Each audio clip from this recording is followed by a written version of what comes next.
Ce nombre est censé porter malheur. Arrête-toi une seconde.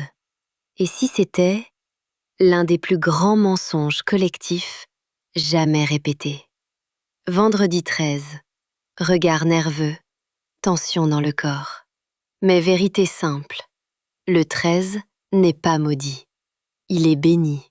Et s'il fait peur, c'est parce qu'il révèle une superstition très ancrée dans l'inconscient collectif.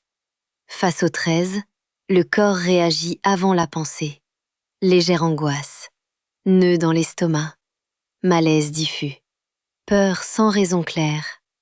Alors on évite ce nombre, on refuse la chambre 13, on change de siège pour éviter le numéro 13. On annule un rendez-vous un vendredi 13. Des adultes rationnels adoptent des comportements irrationnels. Pourquoi? Parce qu'on a appris à associer ce nombre à une menace invisible, inscrite dans les méandres de l'histoire. 13 octobre 1307. Arrestation des Templiers. Un événement politique devenu mythe noir. 13 à table.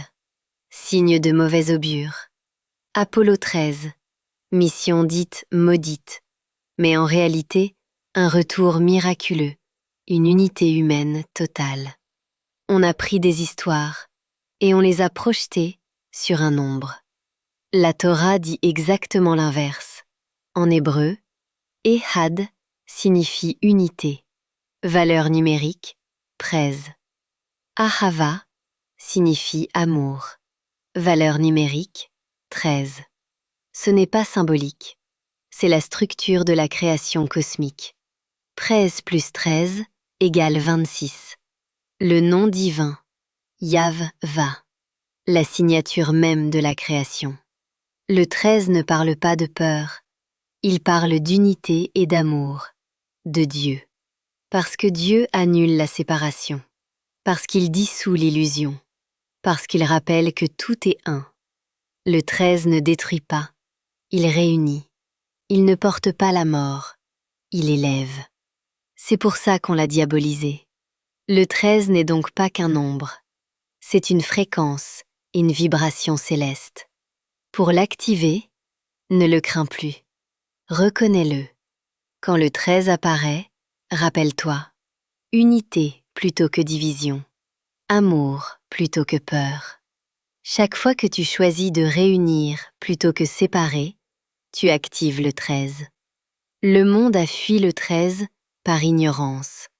Les sages l'ont honoré par connaissance. Le 13 n'a jamais été maudit. Il a toujours été béni.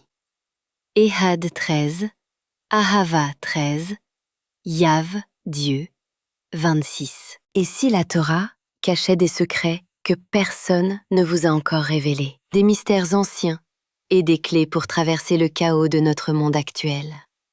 Chaque épisode vous rapproche de votre lumière intérieure.